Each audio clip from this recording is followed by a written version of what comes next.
Good morning, students. Today I am going to start with your second topic, that is staffing process or stages of staffing. Before starting with this topic, I would just like to inform you that importance of staffing के बाद जो आपको topic है, staffing as a part of human resource management and evaluation of human resource management, this topic have been deleted under your current syllabus. So directly we will be moving to the next topic. After concept of staffing, importance of staffing, the next topic that we are going to see is staffing process. Now we have already seen that staffing, it is a function of management which is responsible for finding out correct manpower requirement because of starting of new business or expansion of existing business or filling position as replacement to those who quit, retire, transfer or promoted. ठीक है, इन सबके वजह से क्या होती है, कभी कभी लोगों की रिक्वायरमेंट आ जाती है. जैसे अगर आपका बिजनेस बढ़ गया है या फिर आप नया बिजनेस स्टार्ट करने वाले हो या फिर किसी ने कोई रिटायर हो गया है या किसी का ट्रांसफर हो गया है, किसी का प्रमोशन हो गया है या किसी ने जॉब छोड़ दिया है, तो इसके वजह से क्या होता है, एक जगह खाली हो जाती है जिसको आपको भरना पड़ता है. सो that is the task of staffing. तो ये स्टाफिंग का प्रोसेस शुरू कैसे होता है, तो पहले तो आपको क्या करना पड़ता है, how does the staffing process begins. तो सबसे पहले you will have to find out कि आपको किन लोगों की जरूरत है, ये लोग आपको कहाँ से मिलेंगे. ठीक है, फिर आप इन लोगों को, जो मोस्ट अप्रोप्रिएट लोग हैं उनको आप सिलेक्ट करोगे. देन उनको जो भी नए लोग आपने सिलेक्ट किया हुआ है उसको ऑर्गेनाइजेशन के साथ या आपके पुराने ऑफिस स्टाफ के साथ उसको मिलाओगे, उसको डेवलप करोगे एंड उसको अपग्रेड करोगे. तो this are the various stages of staffing. So let us see this process or stages in staffing in detail. The very first stage, how does your staffing process start, is by estimating the manpower requirement. So we have already seen staffing क्या होता है, a function of management, जिसका काम है कभी भी जो भी जॉब या वैकेंसीज क्रिएट होती है तो उसको फुलफिल करना, and by finding out the appropriate or right personnel who is having the required qualification, skill and experience. ये इंपॉर्टेंट है. ये काम किसका होता है, एचआरडी डिपार्टमेंट का काम होता है टू फाइंड आउट कितने और किस तरह के लोगों की आपको जरूरत है ऑर्गेनाइजेशन में काम करने के लिए. So in order to have the correct understanding of the man power requirement, two type of analysis are done. एक होता है वर्कलोड एनालिसिस एंड दूसरा होता है workforce analysis. Now what do you mean by workload analysis? It is nothing but assessment of number and type of human resources which is necessary in order to perform a particular job so that the organizational goals can be achieved. So workload analysis का मतलब क्या है, find out करना, assess करना कि आपको कितने लोगों की और किन तरह के लोगों की जरूरत है. और ये आप कैसे कर सकते हो, bye preparing various job description and जो भी डिजायरेबल प्रोफाइल ऑफ पीपल है उनको फाइंड आउट करके. अब जॉब डिस्क्रिप्शन का मतलब क्या है कि एक काम करने के लिए आपको किन किन क्वालिटीज की जरूरत होती है वो आप उसको डिस्क्राइब करते हो कि ये जॉब है, ये चीज आपको करनी है और ये चीज करने के लिए हमें ये बंदों की जरूरत है. सो that is nothing but that is a job description. And the second type of analysis is the workforce analysis. Workforce analysis is estimating the number and type of human resource that is currently available with you. तो workload and workforce में क्या difference है? Workload मतलब आप find out कर रहे हो कि ये पर्टिकुलर काम करने के लिए मुझे कितने लोगों की और किन तरह के लोगों की जरूरत पड़ेगी. And workforce analysis is organisation में फिलहाल वो काम करने के लिए मेरे पास कितने लोग अवेलेबल है.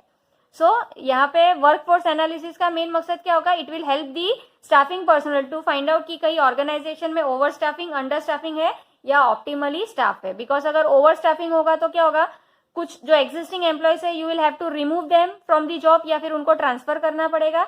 सिमिलरली अगर अंडर स्टाफिंग होगा तो आपको नए लोगों की अपॉइंटमेंट की जरूरत पड़ेगी. So workforce analysis is nothing but it enables the personnel manager to find out that organisation is optimally staff. Let us try to understand this process with an example. Suppose workload analysis बता रहा है कि कोई school का commerce department है, ठीक है, उनमें 4 टीचर की जरूरत है in order to teach you business studies and accountancy. जबकि वर्कफोर्स एनालिसिस क्या बता रहा है कि ऑलरेडी आपके डिपार्टमेंट में 3 टीचर्स अवेलेबल है. तो इससे क्या पता चलता है, it will help the manager, it will help the principal to appoint 1 more teacher ताकि कोई भी टीचिंग प्रोसेस में किसी भी तरह का डिस्टर्बेंस नहीं हो. So that is estimating man power requirement. Now once आपने एस्टिमेट कर लिया कि मुझे इतने लोगों की और इन तरह के लोगों की जरूरत है, what will be your second step will be recruitment. तो रिक्रूटमेंट मतलब क्या है, it is the process of searching employees and stimulating them to apply for job in the organisation. ठीक है, रिक्रूटमेंट इज नथिंग बट जो भी prospectives आपके सामने हो सकते हैं, जैसे आपको पता है कि बीएससी अकाउंट्स पढ़ाने के लिए ये टीचर की जरूरत है, ये क्वालिफिकेशन के टीचर की जरूरत है. So now you start searching them कि जो टीचर, जिस तरह की टीचर हमें चाहिए, आप उनको ढूंढना शुरू करते हो. So that is nothing but it is recruitment. So ये रिक्रूटमेंट का प्रोसेस कैसे आएगा? नाउ वर्कलोड एनालिसिस में हमने ऑलरेडी देखा है, जॉब डिस्क्रिप्शन आप प्रोवाइड करते हो. जैसे अगर हमें अकाउंट्स पढ़ाना है तो we either require MCom, accountancy में जिन्होंने एमकॉम किया है या जिन्होंने फाइनेंस, एमबीए फाइनेंस किया हुआ है या जिन्होंने लाइक सीए की भी कोई नॉलेज है वगैरह वगैरह. तो अकाउंटेंसी पढ़ाने के लिए जो प्रॉपर नॉलेज की जरूरत है, ठीक है, प्रॉपर स्किल्स की जरूरत है, वो टाइप की टीचर हमें चाहिए होगी. सिमिलरली अगर बिजनेस स्टडी पढ़ाना है तो she should be master in business administration, then only he और she will be able to teach business study. तो वो क्या होता है? That is a job description. And job description के हिसाब से then you are trying to find out, आप एडवर्टाइजमेंट्स देते हो विद इन और आउटसाइड दी ऑर्गेनाइजेशन. तो ये जो रिक्रूटमेंट का प्रोसेस है, ठीक है, it can be done from two source. It can be either done through internal source or it can be either done through external source. Internal source मतलब जैसे अभी 3 टीचर है और 3 में से एक टीचर है जिसको सारे सब्जेक्ट्स आ रहे हैं, ठीक है, तो उसी को आप बिजनेस स्टडी या अकाउंटेंसी पढ़ाने के लिए यूज कर सकते हो. So that is nothing but internal source. Similarly जैसे कोई प्रोडक्शन डिपार्टमेंट है बिजनेस में, ठीक है, वो बंदे को प्रोडक्शन की पूरी नॉलेज है और एक जगह खाली है तो उसको आप उस जगह पे प्रमोट कर सकते हो. So that is nothing but the internal recruitment. आप विद इन द ऑर्गेनाइजेशन ही लोगों को आप you are doing the rotation. And second होता है एक्सटर्नल सोर्स. एक्सटर्नल सोर्स मतलब क्या? जैसे आप एडवर्टाइजमेंट के थ्रू आप लोगों से एप्लीकेशंस मंगवाते हो, उनकी सीवीज मंगवाते हो and then you start with your selection and placement procedure. So ये जो internal and external source of recruitment है, this is also one of the topic that we are going to study in detail in our upcoming session. So recruitment process का main काम क्या होता है? To identify the source of recruitment, that is whether you are going to select internal source of recruitment or you are going to select external or outside source of recruitment, and then you are going to choose the medium. That is, अगर आपने external source कर रहे हो तो you are going to select कि आप किस तरह से एडवर्टाइजमेंट करने वाले हो. कोई प्रिंट मीडिया यूज करने वाले हो, इलेक्ट्रॉनिक मीडिया यूज करने वाले हो, या किसी एम्प्लॉयमेंट एक्सचेंज या कंसल्टेंट को आप उनको कंसल्ट करने वाले हो, and so that you are able to get your potential candidates. So this is your recruitment process. Then once you have recruited, ठीक है, आपने एडवर्टाइजमेंट दे दी, सब हो गया. नाउ आपके सामने क्या होगा? एक पूल ऑफ कैंडिडेट्स क्रिएट हो गए. जैसे आपने एक्सटर्नल सोर्स यूज किया था, ठीक है, 10-12 एप्लीकेशंस या सीवीज आपके पास रिसीव हुई है. So now what will be your next test? You will be selecting. So selection क्या मतलब क्या है? Selection is the process of choosing best candidate from the pool of prospective candidates which has been develop at the recruitment stage. तो recruitment stage में हमें पता चला 10 या 15 लोगों की आपके एप्लीकेशन, या इवन इंटरनली भी आपके सामने 4 या 5 लोगों की चॉइसेस अवेलेबल है. सो अब उनमें से जो बेस्ट होगा, कैंडिडेट होगा, उनको आप सिलेक्ट करोगे. सो हुएवर लाइक कैंडिडेट, काफी बार क्या होता है, जैसे एक बार आपने 10-12 लोग होते हैं तो लाइक मैनी जैसे टेस्ट कंडक्ट किया जाता है, ठीक है, इंटरव्यूज लिए जाते हैं. जो कैंडिडेट्स इंटरव्यूज या टेस्ट को पास कर लेता है उसको फाइनली आप सिलेक्ट कर देते हो बाय साइनिंग और offering an employment contract. So selection process का मेन काम क्या है? इट इज टू सी कि ऑर्गेनाइजेशन को बेस्ट मिले जो भी अवेलेबल में है उनमें से, and then the selected candidates को आप कन्वे करते हो कि भाई ये एक्टिविटी करने का सीरियसनेस क्या है, सो दैट वो कोई भी तरह से गलत पाथ में नहीं जाए, and the self esteem and prestige of selected candidates is also enhance. So that is about the selection. Then next is placement and orientation. Placement का मतलब क्या है कि आपने सिलेक्ट कर लिया, अब आप उस बंदे को बोल रहे हो कि कल से या आज से या आफ्टर 2 days आप जॉब को ज्वाइन कर लो. So that is nothing but the placement. So placement मतलब it refers to employee occupying the position or post for which the person has been selected. And orientation का मतलब क्या है? अब अभी आपने समझो कोई बाहर का बंदा आया हुआ है, ठीक है, ही और she he is new to the organisation, उसको ना ही ऑर्गेनाइजेशन स्ट्रक्चर के बारे में पता है, ना ऑर्गेनाइजेशन के बारे में पता है, ना उनके लोगों के बारे में पता है, ठीक है. तो ओरिएंटेशन का मतलब क्या है? अ स्मॉल इंट्रोडक्टरी सेशन होता है जहाँ पे न्यू ज्वाइनीज को अदर एम्प्लॉयज के साथ मिलाया जाता है, ताकि वो जो भी रूल्स रेगुलेशन से ऑर्गेनाइजेशन के पॉलिसी है उससे फेमिलराइज हो सके. So orientation is nothing but it refers to introducing new joinees to other employees and familiarizing him or her with the rules and policies of the organization. तो ये जो orientation आप करते हो इसका मेन काम क्या है कि आप एम्प्लॉय को कंफर्टेबल स्टेज पे लेके आ सको, वो नया नया है ऑर्गेनाइजेशन में, ठीक है। तो ओरिएंटेशन के through you are trying to make him comfortable. So यहाँ पे प्लेसमेंट एंड ओरिएंटेशन का मेन मकसद क्या है, टू फाइंड आउट कि एम्प्लॉय ही और she he receives proper presentation about the organization, introduced to the workplace, superiors, subordinates, colleagues, and he is given the charge of his job for whom जिसके लिए भी वो आपने उसको select किया होगा। And then comes the training and development. So training का मतलब क्या होता है कि employees learning, it is a process which facilitates employees learning so that it increases employees knowledge, his aptitude, skills and ability. जबकि development का मतलब क्या होता है, लर्निंग अपॉर्चुनिटीज एम्प्लॉइज को प्रोवाइड करना which will lead to career advancement and growth. So training and development का main मकसद क्या है कि you are providing an employees an opportunity to learn new skill, adopt to the changes and rise to the top, which will lead to enhancement in the employee's motivation, strengthen his competencies, and he or she will be giving effective and efficient performance, which is ultimately going to help the organization to increase the profitability. जैसे for example अगर आपने कोई नई teacher select हुई है जो in experience, उसको कि एक्सपीरियंस ही नहीं है, फ्रेशर है, तो उसको आप बोल सकते हो कि जो भी सीनियर्स है, टीचर्स है, आप उनके क्लासेस में बैठे उनको ऑब्जर्व करें, हाउ दे आर टीचिंग, उनकी मेथोडोलॉजी समझे, एंड देन ही और शी कैन रिक्वायर स्किल जो भी उनको जरूरत है, जब वो पहले स्टार्ट करने से पहले वो ऑब्जर्व करके देन ही और she can prepare their own plan कि वो किस तरह से अपने सब्जेक्ट को एग्जीक्यूट करने वाले हैं। सिमिलरली वर्कशॉप्स अटेंड करवाना लोगों को, जिससे कि उनको नई नई नॉलेज गेन करते रहना। सो अगेन ये जो भी प्रोसेस है this will be common for each and every organisation. Usually each and every organisation का एक अलग एचआरडी डिपार्टमेंट होता है जो ये पूरा प्लानिंग, ऑर्गेनाइजिंग, स्टाफिंग का काम करता है। बट इन सम ऑर्गेनाइजेशन जहाँ पे small organisation, very less number of people होते हैं, लाइक द लाइन मैनेजर की रिस्पॉन्सिबिलिटी होती है ये सारे का सारा फंक्शंस ऑफ मैनेजमेंट को ऑर्गेनाइज करना।